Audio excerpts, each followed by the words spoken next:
Сәлеметсіздер ме, қадірменді менің оқырмандарым. Каналыма қош келдіңіздер. Каналға тіркелуді, лайк басуды ұмытпаңыз. Өзіңіздің ой пікіріңізді қалдырсаңыз, нұр үстіне нұр болар еді. Бір адам жайқалған бақшасы бар зәулім үй сатып алыпты.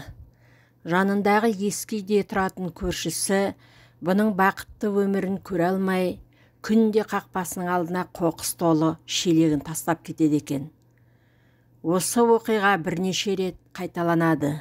Бір күні зәулім үйдің иесі әдеттегідей жақсы көңіл күймен оянып сыртқа шықса, есігінің алдында тағы да қоқыс толы шелек тұр.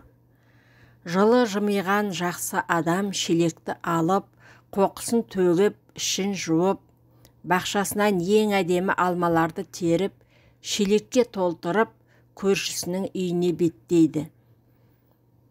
Келе жатқанын терезесінен байқап қалған іші тар көршісі, «Әп бәлем, шыдамың шегіне жетті ме?» деп білегін сыбанып ұрсысуға дайын болады. Тек ақырын қағылған есікті ашқанда ашулы емес, жылы жүзді көршісін қолындағы алма толы шелегін көреді. Абдырап, «Бұны не үшін әкелдіңіз?» дегенде көршісі, «Кім не нәрсеге бай болса, сонымен бөліседі емес пе?